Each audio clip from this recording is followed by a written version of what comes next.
बिस्मिल्लाहिर्रहमानिर्रहीम। आज का हमारा टॉपिक है inner product space as metric space, यानी कि हमने इनर प्रोडक्ट स्पेस और मीट्रिक स्पेस का रिलेशन निकालना है। जैसे हमने पीछे इनर प्रोडक्ट स्पेस और नॉर्म का रिलेशन निकाला था, ठीक है। तो every normed space is a metric space under the metric induced by its norm. अब ये दो लाइनें हैं, जो every normal space is a metric space under the metric induced by its norm और every inner product space is a metric space. ये theorems itself theorems भी हैं, ये थ्योरम भी हम प्रूव करेंगे नेक्स्ट वीडियोस में। अभी फिलहाल हम ये देख लेते हैं कि हर नॉर्मल स्पेस क्या है, एक मीट्रिक स्पेस होती है अगर उसके अंदर एक मीट्रिक के जरिए उसको इंड्यूस करवा दिया जाए, और हर इनर प्रोडक्ट स्पेस एक मीट्रिक स्पेस भी होती है। अब हमने पीछे क्या किया था कि हमने मीट्रिक स्पेस को इन द नॉर्म स्पेस को in the form of inner product space express किया था। यहाँ पे मीट्रिक स्पेस हमें पता है क्या डेफिनेशन है, D of X Y is equal to norm of X minus Y. अब हम इसको इस तरह से लिख सकते हैं कि एक्स माइनस वाई, क्योंकि देखें हमने नॉर्म को इनर प्रोडक्ट स्पेस में लिखा था, ऐसे ही है प्रीवियसली। अब मीट्रिक स्पेस क्या है, उसको हम नॉर्म की फॉर्म में लिख सकते हैं, तो ये इसके इक्वल होगा inner product space of X minus Y into inner product space of X minus Y. अब अगर आपको कन्फ्यूजन हो रही है तो आप ऐसे करने के एक कंपैरिजन चार्ट बनाएं। एक साइड पे लिखें आप इनर प्रोडक्ट स्पेस की डेफिनेशन, एक साइड पे आप लिखें दरमियान में नॉर्म स्पेस की डेफिनेशन, और एक साइड पे लिखें मीट्रिक स्पेस की डेफिनेशन। फिर आपको तीनों स्पेसिस की डेफिनेशन पढ़ने के बाद ये अंदाज़ा होगा कि उनमें 2 to 3 जो प्रॉपर्टीज़ हैं वो सेम ही हैं, कि वो greater than equal to zero होता है। ये इक्वल टू ज़ीरो सिर्फ तब होता है जब itself space equal to zero होती है, और इस तरह से ट्रायंगुलर इनइक्वालिटी की जो है वो प्रॉपर्टी होल्ड हो रही होती है। तो ये चीज़ें जो हैं तीनों में ही सेम है, तो वो जब आप कंपैरिजन में लिखेंगे तो कंपैरिजन वो पूछ भी ले तो एटलीस्ट आपको क्लियर हो कि हमारे पास तीनों में डिफरेंस क्या है। इसी के रिलेटेड एक थ्योरम है कि अगर हमारे पास वी कोई इनर प्रोडक्ट स्पेस है तो उसमें क्या होगा कि एक्स एन और वाई एन ऐसी सीक्वेंसेस हैं जो एक्स एन अप्रोच कर रही है एक्स को और वाई एन अप्रोच कर रही है वाई को, और अगर एक्स एन एक्स को और वाई एन वाई को अप्रोच कर रही है तो एक्स एन और वाई एन का इनर प्रोडक्ट स्पेस अप्रोच करेगा एक्स और वाई के इनर प्रोडक्ट स्पेस को। दूसरी चीज़ हमने ये प्रूव करनी है कि अगर एक्स एन और वाई एन सीक्वेंसेस हैं और वो कोशिश सीक्वेंसेस हैं, तो इन कोशिश सीक्वेंसेस का जो इनर प्रोडक्ट स्पेस होगी ये कन्वर्जेंट सीक्वेंस होगी कोई भी फील्ड एफ में, वेयर एफ इज़ रियल और कॉम्प्लेक्स, ठीक है। तो अब ये चीज़ हम प्रूव करेंगे, पहले ए पार्ट प्रूव करेंगे देन बी पार्ट प्रूव करेंगे। तो हमें पता है कि ये जब भी कोशिश सीक्वेंसेस को किसी चीज़ को अप्रोच करवाना हो तो हम क्या करते हैं कि उन सीक्वेंसेस को, जैसे हमने ये चीज़ प्रूव करवानी है कि X and Y N approach कर रहा है एक्स और वाई को, तो उनका डिफरेंस ले लेते हैं।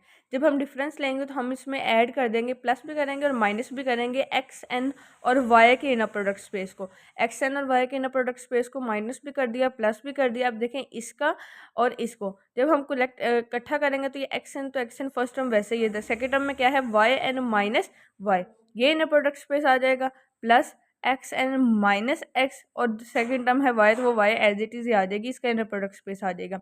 ट्रायंगुलर इनइक्वालिटी में हम पढ़ा था जब दो टर्म्स ऐड हो रही हों तो जब आपने उसको इंडिविजुअली एब्सोल्यूट टर्म में लिखना है तो वो लेस देन इक्वल टू की टर्म के साथ आ जाएगी, तो ये आ जाएगा less than equal to absolute value of this term plus absolute value of X N minus X into Y के इनर प्रोडक्ट स्पेस, ठीक है। अगेन एक और प्रॉपर्टी है कि जब आपने एक्स और वाई के इनर प्रोडक्ट स्पेस को नॉर्म की फॉर्म में लिखना हो तो वो इंडिविजुअली नॉर्म के प्रोडक्ट के साथ आएगा लेस देन इक्वल टू के साथ, लेस देन इक्वल टू इसका norm into y N minus y की norm plus x N minus x की नॉर्म इंटू वाई की नॉर्म, ठीक है। अगर उसने हमें इक्वेशन में क्या कहा था कि अगर एक्स एन एक्स को अप्रोच कर रहा हो और वाई एन वाई को अप्रोच कर रहा हो तो फिर ये चीज़ जो है इसको अप्रोच करती है। तो अगर एक्स एन एक्स को अप्रोच करेगा, एक्स एन एक्स को अप्रोच करेगा तो ये दोनों सेम हो जाएगी, तो ये क्या हो जाएगा पूरी की पूरी टर्म जीरो हो जाएगी। इसी तरह से अगर वाई एन वाई को अप्रोच कर रहा है यानी कि वाई आ जाएगा तो वाई माइनस वाई क्या होगा जीरो, तो ये भी टर्म जीरो को अप्रोच होगी, तो ये पूरी की पूरी टर्म किसको अप्रोच कर जाएगी जीरो को। अगर पूरी की पूरी टर्म जीरो को अप्रोच कर जाएगी तो ये जो टर्म क्या है माइनस की, तो दूसरी साइड पे आगे प्लस की हो जाएगी। हैंस के एक्स एन वाई एन का जो इनर प्रोडक्ट स्पेस होगा किसको अप्रोच करेगा एक्स और वाई के इनर प्रोडक्ट स्पेस को। तो इस तरह से हमारे पास ए पार्ट जो है वो प्रूव हो गया।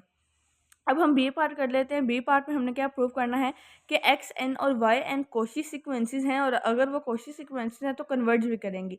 तो उसके लिए हमें सबसे पहले उसको कोशी सीक्वेंस प्रूव करना पड़ेगा। तो हमें पता है जिसको कोशी सीक्वेंस प्रूव करना हो तो उसको इस जगह पे लिखते हैं माइनस के साथ। हमने एक्स एन और वाई एन को कोशी सीक्वेंस प्रूव करना है और हम एक एक्स्ट्रा सीक्वेंस ले रहे होते हैं। तो एक्स एम वाई एम का inner product space minus x N और वाई एन का इनर प्रोडक्ट स्पेस। अब यहाँ पे क्या करेंगे, हम एक्स एम और वाई एन के इनर प्रोडक्ट स्पेस को जैसे हमने पीछे किया प्लस भी कर देंगे और माइनस भी कर देंगे। जब प्लस और माइनस करेंगे तो इंडिविजुअल लिखने के लिए हम क्या करेंगे, ये एक्स एम एज इट आ जाएगा और ये आ जाएगा Y M minus Y N, और यहाँ पे आ जाएगा X M minus x N. Second term Y N है दोनों में तो वो वाई एन ही आ जाएगा।